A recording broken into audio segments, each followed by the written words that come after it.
was anyone that I could record a duet with, hands down, it would be the late and legendary John Denver.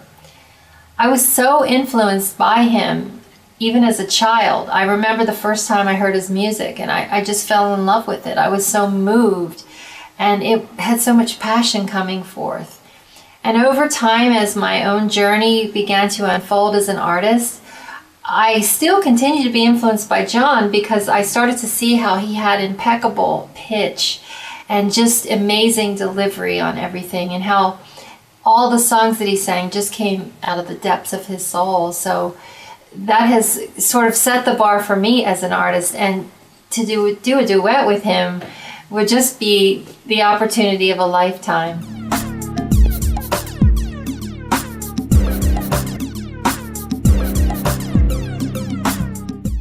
Well, it's interesting. I started out singing pretty much folk music, and over the years that sort of blossomed into doing more country and bluegrass, and my sound is such a combination of all those things. So adding another dimension to that now, I have incorporated a little bit of country blues in my sound, and it's turned out to be really exciting for me, because I can really sink my teeth into that kind of a style, probably more than anything I've ever done before. So I'm just now starting to work on a new project for 2017, and my husband and I dug out songs in our catalog from over 20 years ago that we had pretty much forgotten about, but just so happens that they fit this particular style so very well. So I'm excited. I'm going to do a big production on everything, bigger than I've ever done before. I want to bring in a string quartet and maybe even a whole group of harmony singers and things like that. So I'm really excited about the way that this is going to take shape, and I feel like it will really solidify me as an artist as far as all the work that I've done to develop a sound all these years.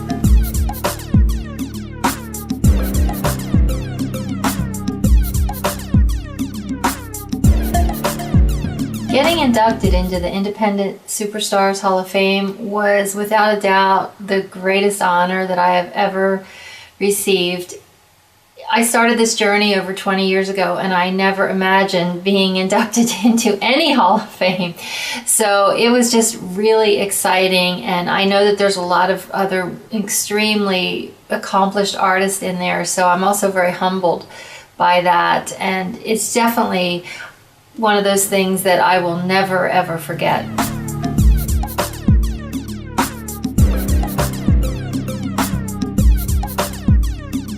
Well, I met my producer Eric Uglum a number of years ago, and at first I was doing a lot of low budget demos in his studio, and back in 2007 he said to me one day that he thought it was time that I do a national release.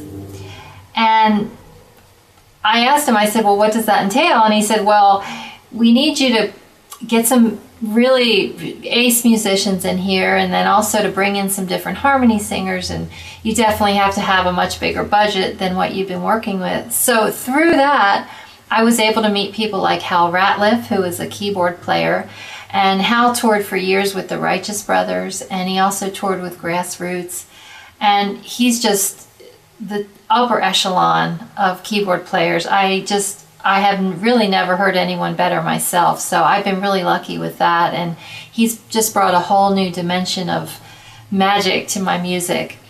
And then I've worked with Roger Gillespie, he's my drummer, and he's played on all kinds of famous people's records. And Christian Ward, my fiddle player, he is Eric's stepson, and he has also worked with Ricky Skaggs and a lot of people in Nashville.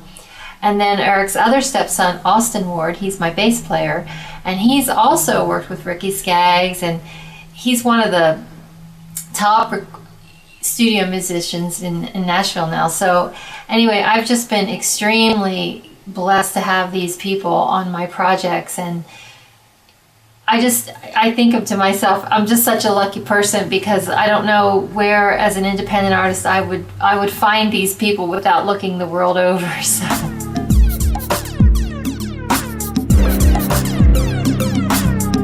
I think it has to be my Christmas song called Christmas Without You. It was actually written by my friend Lawton Giles and his songwriting partner Buster Beam on the request of Patsy Cline. I guess she had wanted to give her fans a Christmas song way back when, and she went to Lawton and Buster because she really loved their songwriting and asked them to write her a Christmas tune. So they went ahead and did it, and she took it to her label, and they didn't want to have her record the song the way it was originally written and asked Lawton and Buster to change the words. So the song became How Can I Face Tomorrow, and then she released it on the Cashbox charts. It didn't do well, and I guess she was heartbroken that she never was able to give her fans a Christmas song. So all these years later, Lawton asked me if I would record it, and I said, hands down, yes, I do want to do it. And I put it out in 2008 on my holiday album, How Christmas Feels to Me, and it's just been an incredible success in the marketplace. And last year, Sweden's largest daily newspaper, Dagens Nyheter, named it one of the top 25 Christmas songs of all time, which was really awesome because I was the only independent artist on their list, and I was in the company of Otis Redding and Merle Haggard and Mariah Carey. So I just felt like that was probably to date the biggest thing that I've ever accomplished in the music business, and I feel like it took me where I wanted to go all these years.